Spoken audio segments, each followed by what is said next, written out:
ప్రభునందు ప్రియమైన సహోదరి ప్రజలండి ఈరోజు వాక్యం గురించి ప్రార్థన చేస్తున్నాం. మహమ్మద్ మహాగంధ సరిశుద్ధ ఆకాశంగా కూడా ఆకాశాన్ని భూమిని సంస్థానం సర్వాన్ని సృష్టికర్తని తీసుకుంటే కదా నీకే మహిళ చెల్లిస్తున్నాను. గర్జించిన తర్వాత నేనంతా ఎంతగానో మమ్మల్ని కాల్చి కాపాడి భద్రపరిచి ఆడపించి ఆయుషించి బలించి శక్తించి ప్రవహించి ప్రభావ నీ సజీవుని లెక్కల్లో మమ్మల్ని నుంచి ప్రభావ తగ్గించుకుని ఆయన డిసెంబర్ ఆన్లైన్ ప్రయోజనం ఆయన మరలా ప్రభుత్వం రక్షణ మార్చి ఉంటారు మమ్మల్ని ప్రవేశపెట్టిన లెక్కలు వేలు కొట్లాది కొట్టుకుంటుంది అసలు బిల్లు కృతజ్ఞతాస్థితికి స్తోత్రాలు చెల్లించినాను తండ్రి ప్రభు ఆయన నుంచి కూర్చుంటే కటాక్షించి రాకపోతే అగ్ని చేత కాల్చి నా శరీరం మరుగుపరిచి మానస్వరాన్ని మరుగుపరిచి దయస్వరంతో మాట్లాడి వాకు చెప్తుందా ఆయన మీ ప్రభుత్వం గురించి నా వాళ్ళకి మహిళ తెచ్చుకోమని ఇస్తున్నాము తండ్రి. మరి ఈరోజు మన వాక్షణ అంశం ఏంటంటే ఆయన మొరవిని వారిని ఆస్వాదించింది. మొరవిని ఆయన వారిని ఆస్వాదించింది. యెషయా 30 అధ్యాయం నుండి 19వ వచనం 19 వచనం.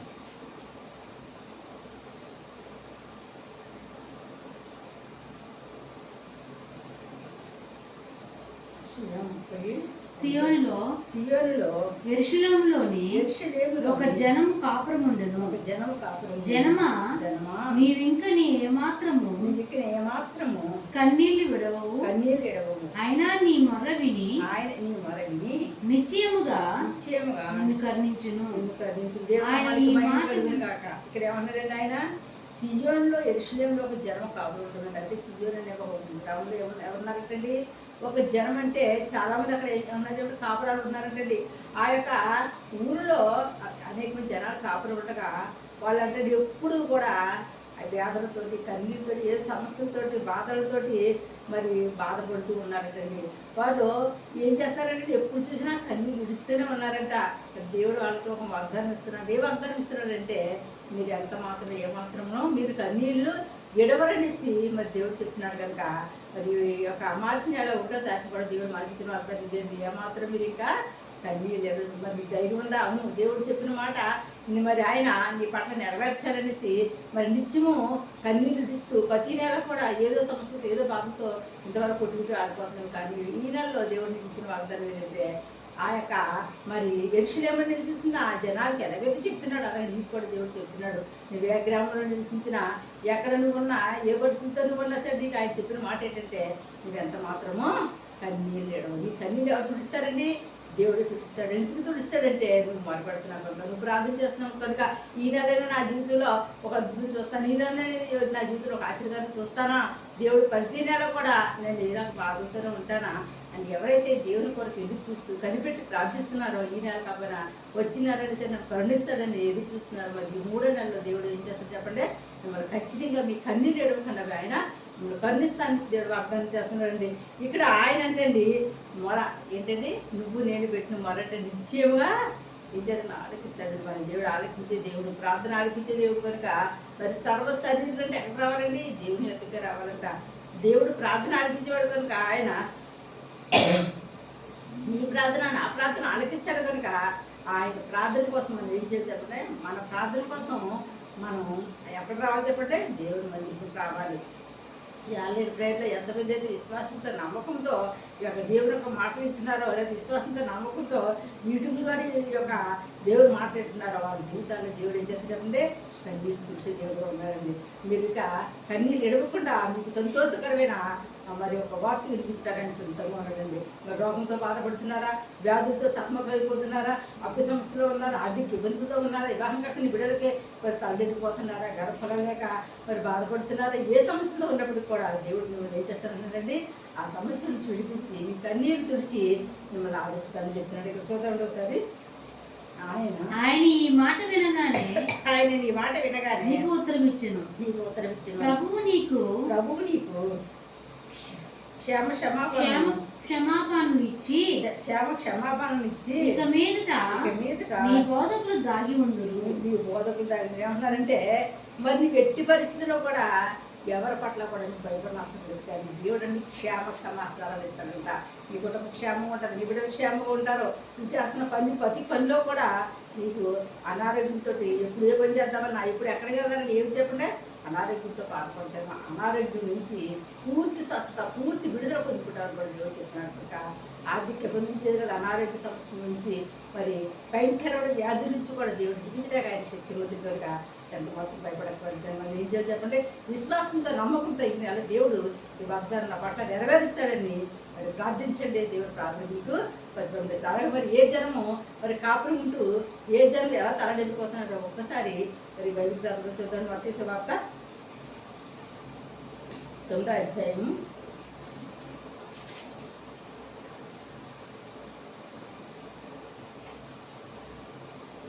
21వ వచనం 18వ వచనం. ఆయన ఈ మాటలు వారితో చెప్పుచుండగా ఇదిగో ఒక అధికారి వచ్చి ఆయనకు మొక్కి నా కుమార్తె ఇప్పుడే చనిపోయినది. ఆయన నీవు వచ్చి నీ చెయ్యి ఆమె మీద ఉంచుము. ఆమె బ్రతికినని యేసు లేచి అతని వెంట వెళ్ళెను. ఆయన శిష్యులు కూడా వెళ్ళేది. రండి యేసు ప్రభు అంటే అక్కడ జనాలకి దేవుడు ఒక వర్తమానం దేవుడు ఒక మాటలు చెప్పుతుండగా ఒక అధికారి వచ్చాడండి. ఎవరండి? ఒక అధికారి అంటే ఆ యొక్క జనాలు పరిపాలిస్తున్న ఒక అధికారి ఇచ్చాడండి. ఎక్కడికండి? యేసే దగ్గరికి వచ్చానండి. అయ్యా నా కుమార్తె అయితే చనిపోయింది, ఆ విషయం నాకు తెలుసు, కానీ నువ్వు కానీ నా ఇంటికి వచ్చి మరి నా కుమార్తె నిమిత్తం ప్రార్థిస్తే నా కుమార్తె ఏమిటి చెప్పండి బ్రతుకుతుంది అర్థం చూసారండి. ఎంతో గొప్ప సంగతి. ఒక అధికారి వచ్చి ఎవరిని బతిమాడుతున్నాడండి? యేసయ్యని బతిమాడుతున్నాడు. ఎంతో విశ్వాసంతో తన యేసయ్య గురించి తెలిసి మరి దేవుడికి మరిపెట్టుకుని ఉంటాడు. అయినప్పటికీ తనకి ఏమి లేదు చెప్పడం ఫలితం లేదు.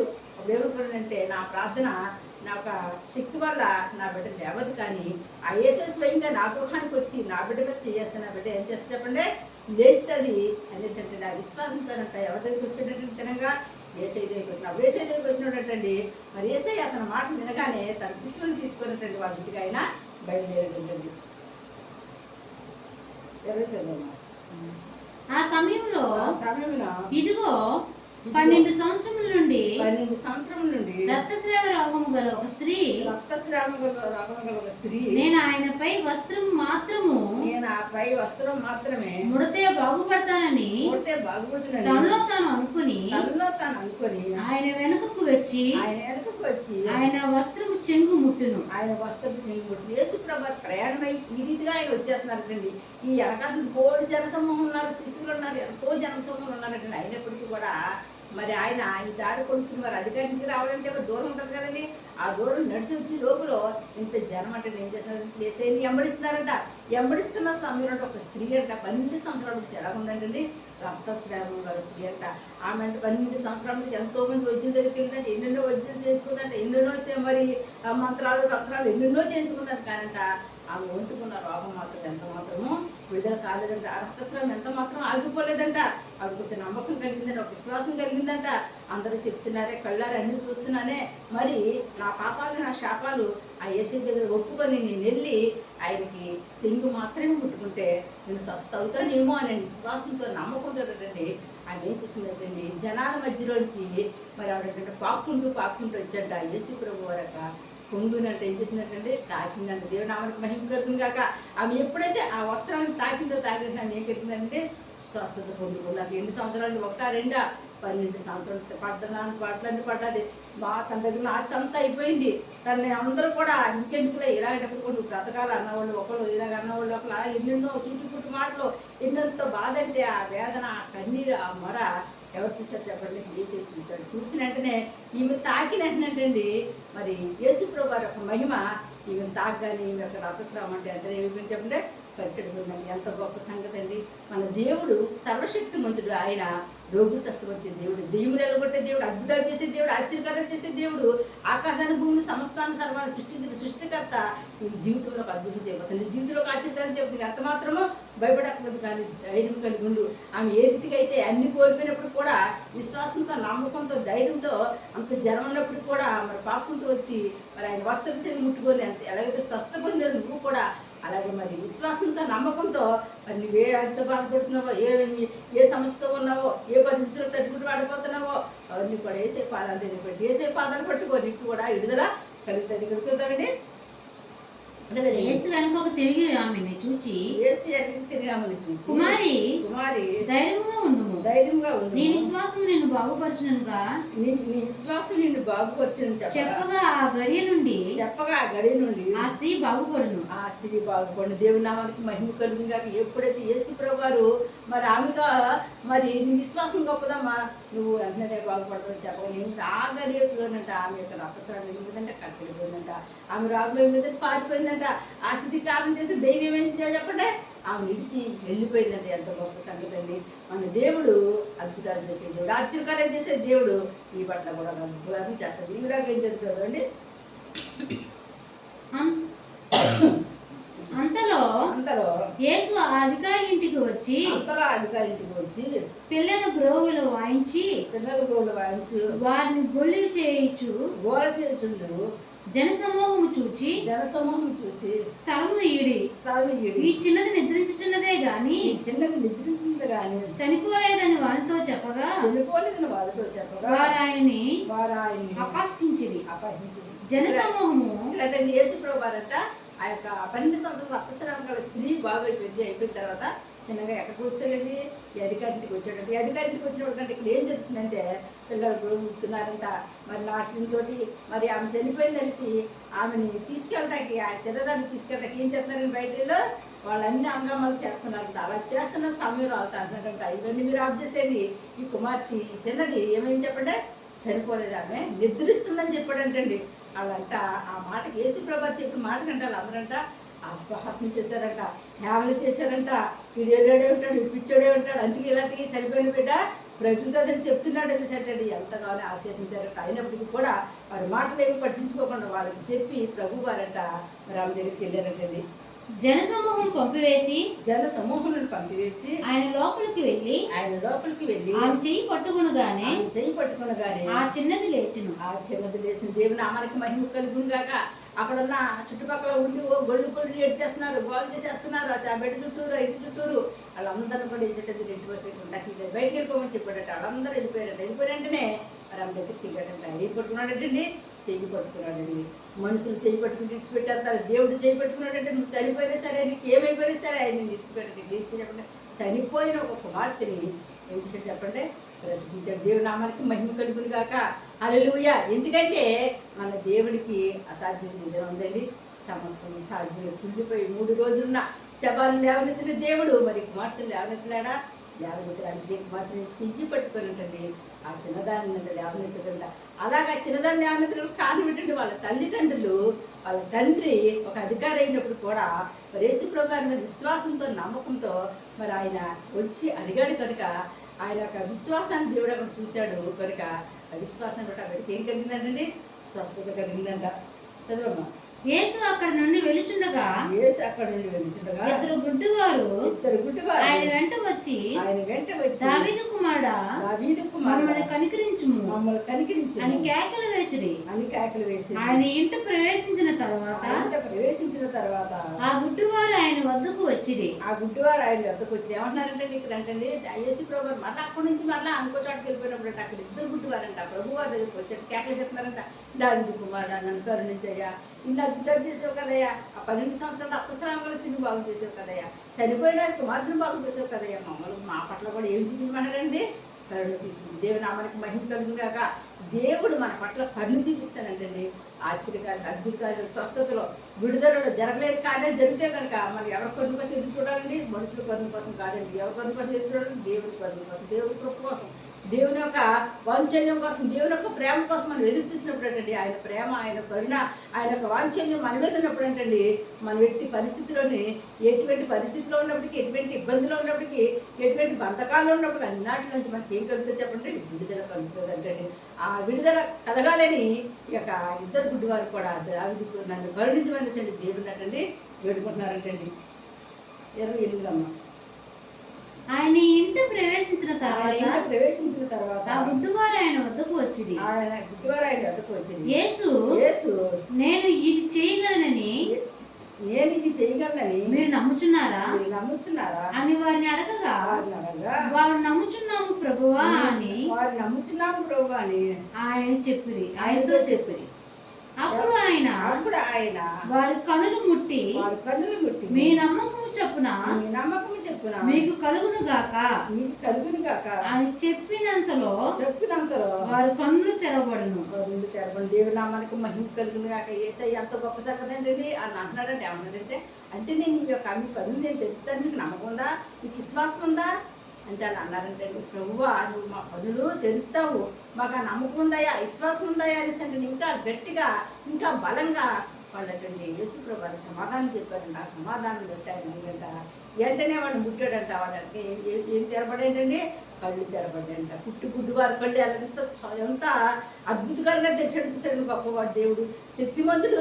నన్ను పుట్టించిన దేవుడికి అసాధ్యం ఏమీ లేదని తెలియజేయడానికి మరి ఇక్కడ ఈ జనాల్లో ఈ సీజన్లో కాపాడు ఉండే జనాల్లో ఏం చేసి చెప్పండి, మూడు అద్భుతాలు చేశాడు. దేవుడు నామానికి మహిమ కలుగుతుంది. అలాగే ఈ యొక్క మార్చి నెలలో కూడా నీ జీవితంలో కూడా దేవుడు, నీ కుటుంబంలో కూడా దేవుడు ఏం చేయాలి చెప్పండి, నీకున్న ఆర్థిక ఇబ్బందులు కాదు, నీకున్న రోగాన్ని కూడా తీసివేసి నీకు శాంతిని సమాధానాన్ని అనుగ్రహించే సిద్ధంగా ఉన్నాడు. ముందు చేయవలసిన పని ఏంటంటే పట్టుదల కలిగి విశ్వాసం కలిగి ప్రార్థించి దేవుడిని అడుగుడు మీకు ఇవ్వడని చెప్పిన దేవుడు ఖచ్చితంగా నీకు సమస్తానైనా సమకూరుస్తాడు, ఇస్తాడు. ఇక్కడ ఏ రీతిగా అయితే మరి ఆ ముగ్గురు పట్ల కన్ను చూపించి దయ చూపించి ఏ రీతిగా మరి వాళ్ళకి కుటుంబంలో సంతోషం సమాధానం కలిగించడానికి నీ కుటుంబంలో కూడా సంతోషం సమాధానం కలిగేస్తాడు. మనసు మీద పడి ఉన్నప్పటికీ లేవని స్థితిలో ఉన్నప్పటికీ హాస్పిటల్లోని మరి బెడ్ మీద ఎంతో వ్యాధులతో కన్నీరు కాలుస్తామేమో, ఆ కన్నీరు మనుషులు చూడరు కానీ నువ్వు నిన్ను పుట్టించిన దేవుడు చూస్తాడు కనుక విశ్వాసంతో ప్రార్థన చేసుకో, దేవుడు నీకు కార్యం చేస్తాడు. మనం ప్రార్థన చేసుకుందాం. మోహనుద్రా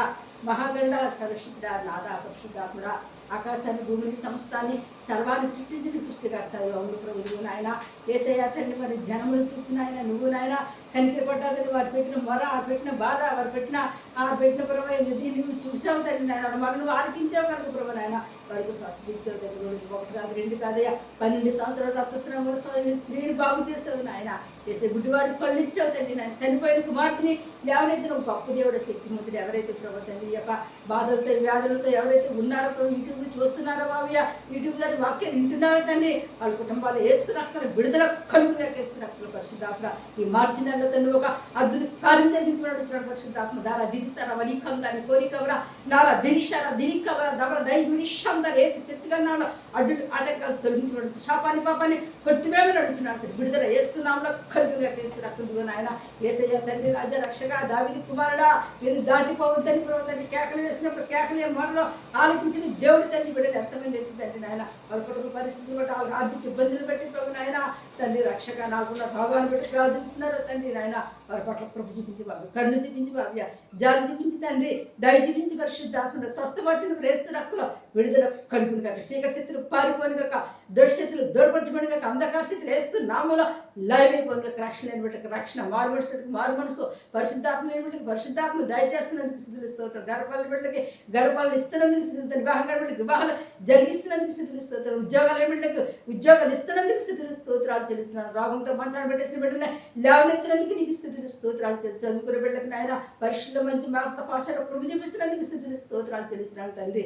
అన్ని విషయాలు మేలు చేయండి, దీవించండి, ఆస్వాదించండి. రక్ష డ్రైవర్ నుంచి విమాన డ్రైవర్ నీ కృపాని కాపుదల నుంచి ప్రతి బండ ముందు మీరు ప్రభావాలు చేపట్టుకొని నడిపించమని అడుగుతున్నాను తండ్రి నాయన. వాళ్ళకి చేతులు కష్టాజీతాన్ని రుద్ర తీసిరండి క్షేమంగా సురక్షితంగా గృహాలకు వచ్చే కృపదైత్యమని అడుగుతున్నాను. అంధకార శక్తులు, చీకటి శక్తులు, సైతాన్ శక్తులు, శుద్ధ శక్తులు, శాతపడి శక్తులతో తండ్రి బంధించబడుతున్న ప్రతి కుటుంబానికి వేస్తూ నామలో విడుదల కలుగునిగా వేస్తూ రక్తుల పరిశుద్ధాత్మ అన్ని విషయాలు వేలు చేసి దీవించి ఆస్వాదించి తండ్రి మీకు అందరిపై కుమరించమని ఏ శక్తివంతమైన నామని ప్రార్థన అంతటా మీకు సమర్పణ చేసుకుని నామా పరమ తండ్రి ఆమేన్.